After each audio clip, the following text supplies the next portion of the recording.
자, 오늘 이 시간에 우리가 해야 될 것은 수직선 위로 움직이는 점피의 속도가 시각 t의 함수로 주어질 때 시각 t에서의 점의 위치, 위치의 변화량, 그리고 점피가 움직인 거리, 이런 것들을 구할 수 있어야 되겠습니다.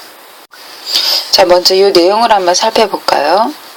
수직선 위를 움직이는 점피의 시각 t에서의 속도가 vt이고 시각 t equal a에서의 위치가 x0일 때 먼저 시각 t에서의 점피의 위치는 속도 v를 가지고 우리가 어떻게 나타낼 수 있냐면 x0에다가 vt의 a부터 t까지의 정적분의 합으로 표현될 수 있다. 이 공식은 굳이 외우지 않아도 됩니다. 단 우리는 도함수의 활용에서 그 속도와 가속도에 대한 정의를 할 때요, 어떤 걸 했었냐면 수직선 위를 움직이는 점피의 위치를 한번 t에 대해서 미분을 하면 우리는 그것을 뭐라 그랬었냐면 속도라 그랬어요. 그쵸? 자, 우리는 여기서 알 수 있는 정보가 뭐냐면 위치를 한번 미분하면 t에 대해서 속도가 나오기 때문에 속도라는 것은 위치라고 하는 것은 속도의 한 부정적분이라고 말할 수 있겠죠. 다시 한번 생각해 봅시다. 부정적분의 정의를 입각해서 우리가 생각을 하면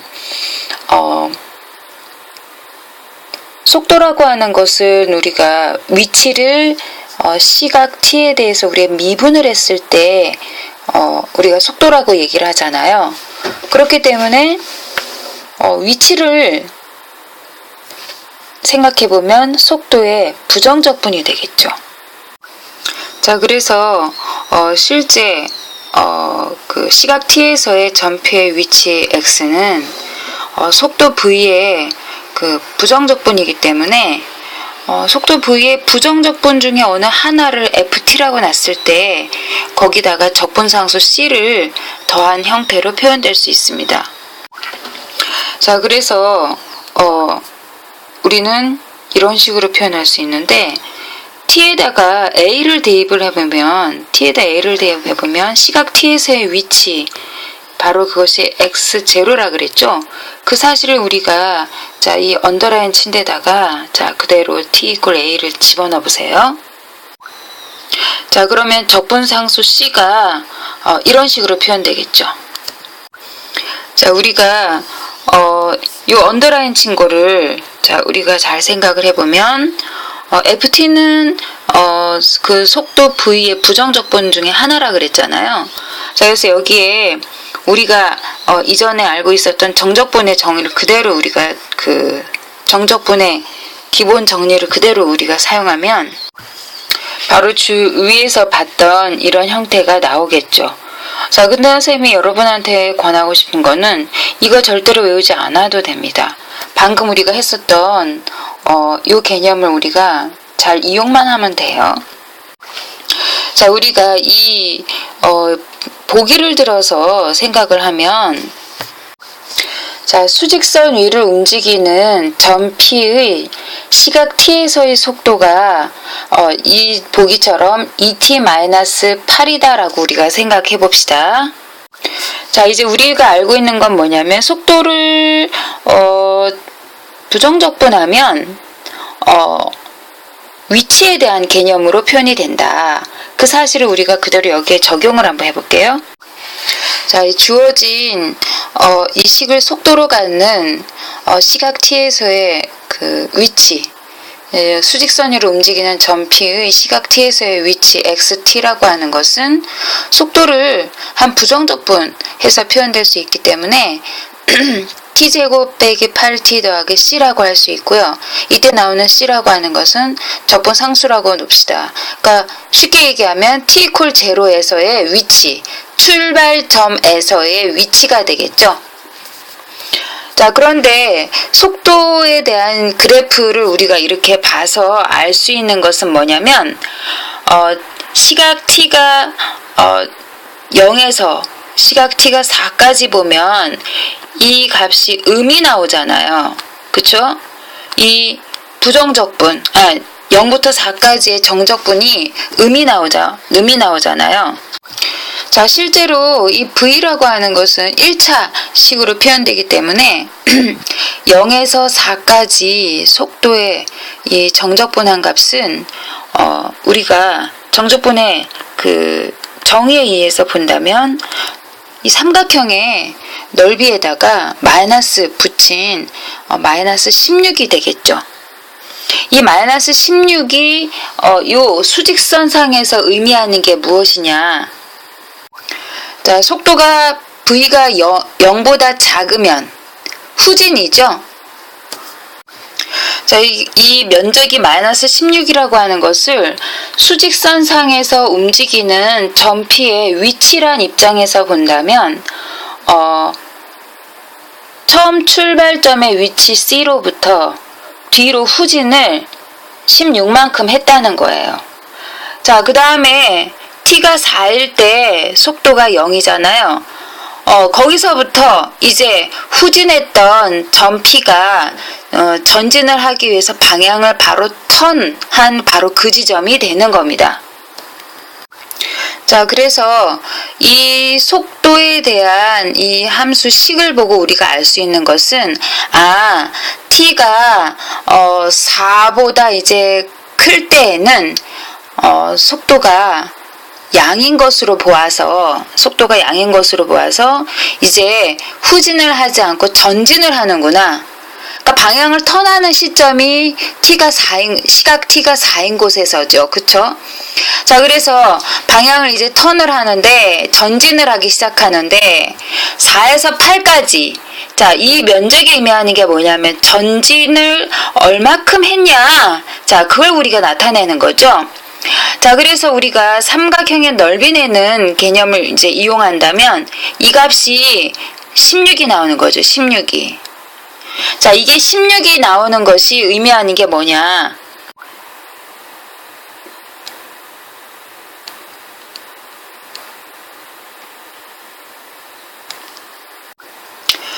출발 지점에서 후진으로 16만큼 하고 전진으로 16만큼 하면 바로 다시 출발점의 위치에 오겠죠. 그러니까 위치의 변화량은 제로가 되는 곳입니다. 자, 그래서 우리는 속도에 대한 그래프를 통해서 알 수 있는 정보는 뭐냐면 V가 음인데서부터 시작을 하잖아요. 그쵸? 요쪽을 보면 이제 수직선상에서 후진을 하고 있구나. 후진을 하다가 V가 0이 되는 곳까지 후진하다가 V가 0이 되는 곳을 기준으로 이제 전진을 하는구나. 후진을 하다가 전진을 하면 어느 순간 출발점 상에 다시 오게 되겠죠. 그쵸? 위치의 변화량이 0이 되는 곳입니다. 그때 이 그림을 통해서 우리가 그래프를 통해서 알 수 있는 정보는 뭐냐면 삼각형의 넓이 개념으로 해서 마이너스 16만큼 뒤로 후진에다가 자 플러스 16만큼 전진을 해서 출발점에 다시 오게 되는 바로 그 지점이 t가 8이 되는 곳이라는 걸 알 수 있겠죠. 자, 그래서 우리가 여기를 이 그림을 보고 알 수 있는 정보는 뭐냐면 결국 시각 t에서 부터 시작해서 시각 t가 8까지 위치의 변화는 없는 거죠. 보면 출발 뒤로 후진했다가 t = 8일 때 다시 원점에서 위치하고 있으니까 총 위치의 변화는 제로야. 제로지만 그렇다고 해서 움직이지 않았냐? 움직였죠. 그쵸? 얼마큼 움직였습니까? 후진 마이너스 16, 전진 플러스 16. 그래서 움직인 거리 입장에서 본다면 32가 되는 것입니다. 위치의 변화량은 제로예요. 0에서 8까지. 움직인 거리는 후진 16, 전진 16, 32가 되는 거죠. 자, 이렇게 우리가 알아둬야 될 건 이 속도에 대한 그래프를 가지고 위치로 이렇게 돌려서 볼 줄 아는 그런 시각을, 그런 마인드를 가지고 있어야 됩니다. 우리가 여기서 다시 한번 강조하지만 속도가 음이었다가 0을 기준으로 양으로 지금 변하는 곳, 바로 그때, 즉 속도가 0이 되는 곳은 운동 방향이 바뀌는 지점이죠.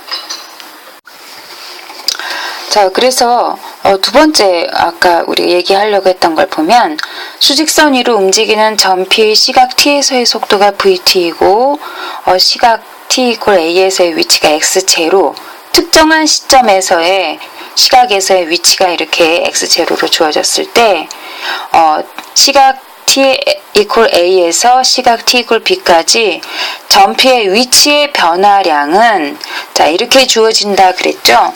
이것도 사실 우리가 외울 필요는 사실 없습니다. 그 이유를 우리가 확실하게만 알고 있으면 돼요. 우리 앞에서 했듯이 위치를 시각 t에서 한번 그 미분한 게 속도라 그랬잖아요. 자, 그래서 우리가 이런 식을 알 수가 있고, 이 식을 통해서 위치를 우리가 찾으려면 속도를 한번 부정적분을 해야 되니까 ft를 속도의 어떤 그 특정한 부정적분 중에 하나라고 봤을 때 우린 일반적으로 위치에 대한 식은 ft에다가 즉 속도를 한 부정적분 중에 하나죠. 거기다 적분상수 c를 더한 거다 이렇게 나타낼 수 있습니다. 자, 그럼 이 언더라인 친 것은 우리가 어떻게 나타낼 수 있죠? 자, 시각 t = a에서 시각 t = b까지의 위치의 변화량이니까 b를 넣었을 때 위치에다가 시각 t = a에서의 위치를 뺀 것이 바로 우리가 찾고 싶은 위치의 변화량입니다. 자, 그럼 우리는 정의에 의해서 요 식에다가 자, b를 넣었을 때에서 a를 넣었을 때를 빼면 c가 소거가 되겠죠. c가 소거가 되고 요런 형태로 표현되는데, 자, 이거는 우리가 요 사실에서 바로 우리가 나타낼 수 있죠. 어떻게 v의 속도 v의 a에서 b까지의 정적분이 되겠죠. 자, 그래서 이것 또한 내가 굳이 외울 필요는 없습니다. 요 식을 우리가 정확하게 파악을 해서 수직선상에 정리하면 되겠죠. 자, 출발을 해서 시각 t가 4까지 후진을 하죠. 그쵸? 후진을 얼마만큼 했나요? 자, 0에서 4까지 후진한 거리, 즉 뒤로 후진한 거리는 뒤로 16만큼 후진을 했고요. 그래서 t = 4부터는 이제 전진을 하죠. 전진을 전진을 얼마만큼 했냐면 4부터 10까지는 우리가 보고 있는 이 삼각형의 위에 면적이 되니까, 자, 그 개념을 이용을 하면 36만큼 전진했습니다. 그래서 시각 t = 0에서 시각 t = 10까지 위치의 변화량만 본다면 후진했다가 앞으로 36만큼 전진했기 때문에 20이 되겠죠. 만약에 그냥 속도를 적분하면 위치다 그 개념만 쓴다면 이 임의 시각 t에서의 위치는 이렇게 지금 표현이 될 겁니다. 자, t = 0를 넣으면 처음 출발선상의 위치가 나오겠고요. c라고 표현되겠죠. 그 다음에 t = 10을 집어넣으면 준식은 20 더하기 c이기 때문에 시각 t에서의 위치는 출발선을 기준으로 앞으로 20만큼 가 있다. 자, 그래서 시각 t = 0에서 시각 t = 10까지의 위치의 변화량은 여전히 20이 되겠죠. 자, 이 세 번째 내용은 위치의 변화량과 움직인 거리 개념은 별개의 문제다 라고 우리가 생각을 할 수 있습니다. 자, 이 그림을 통해서 우리가 이해를 하도록 하죠. 자, 시각 t가 0에서 4까지는 후진을 한 곳이죠. 그래서 우리가 이 그림을 통해서 면적을 구하면, 자, 이 면적이, 자, 얼마가 되죠? 16이 되잖아요. 면적이. 자, 그렇기 때문에 이 정적분의 값은 마이너스 16이 되겠죠? 그 의미가 뭐냐면 뒤로, 자, 후진을 얼마만큼 했냐? 뒤로 후진을 16만큼 한 거예요. 뒤로 움직인 거리는 16이 되는 거죠. 자, 그러다가 t가 4를 기준으로 이제 속도가 양이 되기 시작하죠. 이제는 방향을 턴 시점이 t가 4가 되는 것이죠.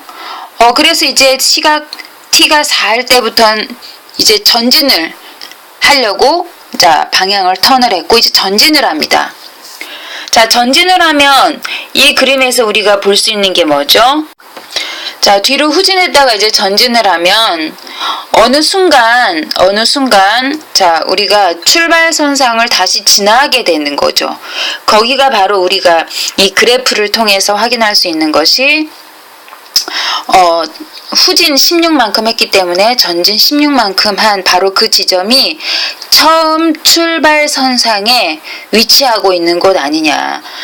이 문제만, 이 그림만 본다면 특정한 시각에서의 위치가 주어져 있지 않기 때문에 구체적으로 어디가, 자, 정확하게 위치하고 있는지는 알 수가 없으나 항상 확실한 건 뭐냐면 출발해서 8이 시각 t가 8일 때까지 위치의 변화는 제로지만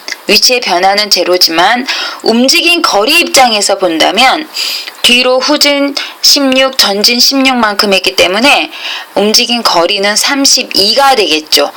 t = 0에서 t = 8까지 전 p가 움직인 거리는 32다. 위치의 변화량은 제로다. 그런 사실을 우리가 알 수 있겠네요.